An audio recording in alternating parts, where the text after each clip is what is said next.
Hey everybody, it's Taylor with Boydston Grove, and today we're going to show you how to make the Connect 4 game that you can take on the go. Let's get into it. Let's get the party started. Let's get the party started.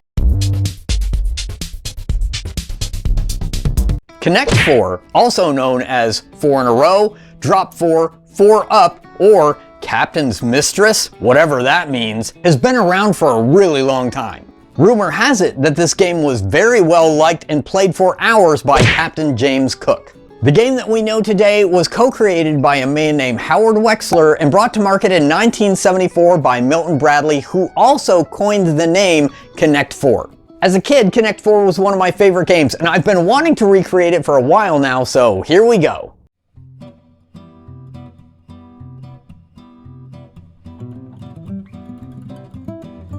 I started by cutting some 1/8 inch plywood to 9 inch by 6 inch panels to use for the two game board halves, and some 6 inch by 3/8 inch pieces for the dividers. I cut extra pieces of both to have some backups.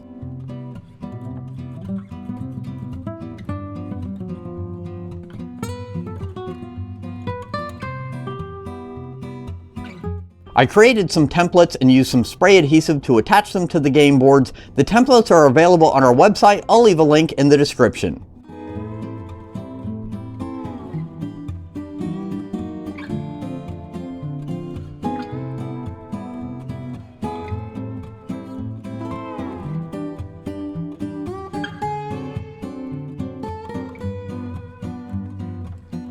I used a 3/4 inch Forstner bit to drill the holes, and to try to minimize the blowout, I only drilled halfway through one side before flipping the board over and drilling the holes the rest of the way through.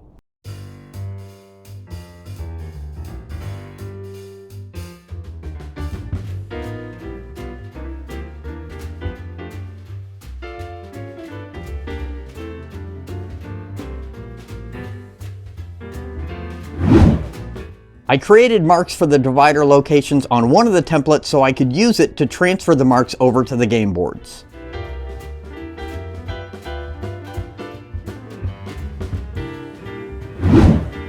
Then I used a heat gun to remove the templates.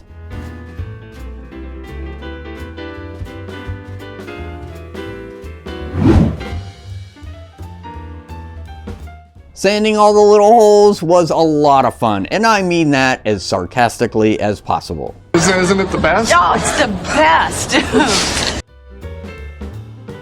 Despite my efforts, I did get some blowout in a few spots, so I applied some blue painter's tape as a backer and used DAP's plastic wood to repair the spots.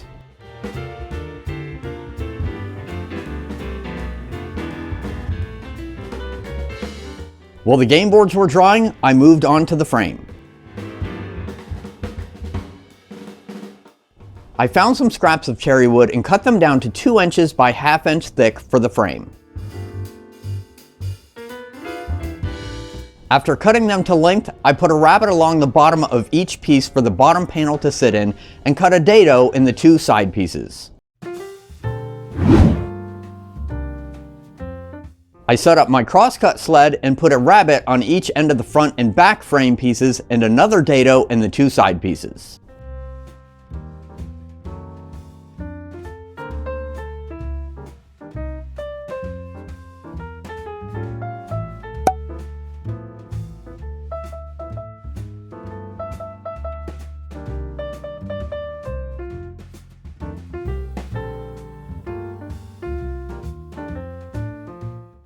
Now you probably noticed we have a lot going on here. That small rabbet that I put in each piece is going to create the channel that the bottom panel is going to sit into. The small dado in each of the sides is going to hold the game board upright while you're playing it. The long dado on each side is the channel that the game board is going to slide into when you're ready to put it away. That does make sense. Why don't you explain this to me like I'm 5? Lastly, I split the front frame piece in half so that it lined up with the height of the dados and the 2 side pieces.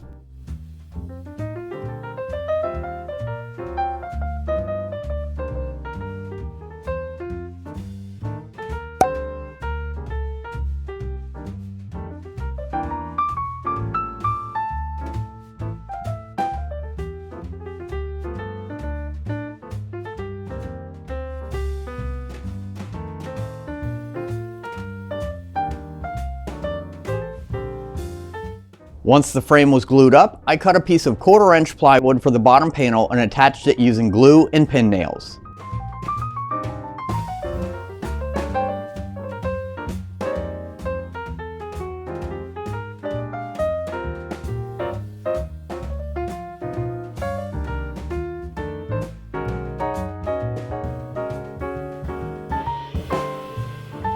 While the frame was drying, I moved back to the game board pieces. After a light sanding, I used Tip-On's Quick and Thick, super glue, and activator to attach the dividers in place. I used Quick and Thick because it dries clear, so I won't have to worry about too much squeeze out. And the super glue with the activator holds the dividers in place while the glue dries.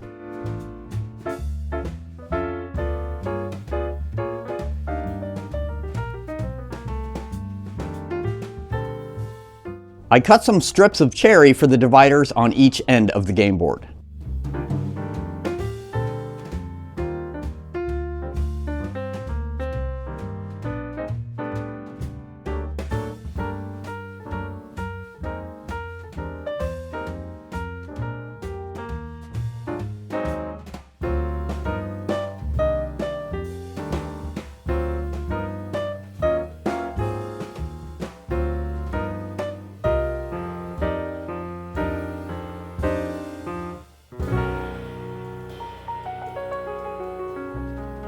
I made sure to save some of the cherry sawdust and mixed it with glue to make some putty to fill in any imperfections on the frame.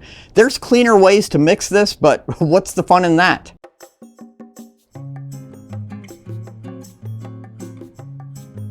Last but not least, I set up the fence on my bandsaw and cut a 1-inch dowel to 1/4 inch thick pieces for the game pieces.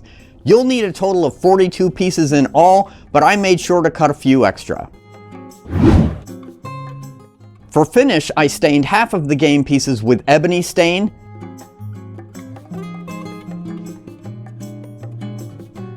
the other half with cherry stain to match the frame,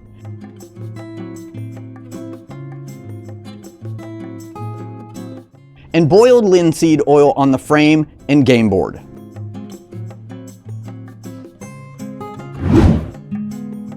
After a trial run, I realized the game pieces were really loud when they hit the bottom of the frame, so I decided to add some self-adhesive felt. I added felt to the bottom as well.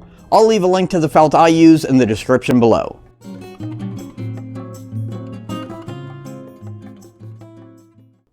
Alright, our Connect 4 game board is finished and I'm really happy with how it turned out. The one thing that I would do differently is I would not use this 1/8 inch plywood again for any project because it is just so brittle. I had a bunch of blowout, and even when I was trying to sand the edges, it started chipping. It's just really low quality. So if I make this again, I'll either get a really high quality 1/8 inch plywood or use hardwood. Now originally I planned on coming up with something that would keep the game board fastened when it's in the closed position, but to be honest with you, I made that so tight that it actually has enough friction fit that it will not come out really easily. It's fine just the way it is. This project was a lot of fun to build, and it's another one of those that I was able to knock out in a weekend. Right now we have the templates for the game boards available on our website, and we will soon have plans for the entire build on our website, so make sure to hit the link below. Let me know in the comments below what you thought of this project.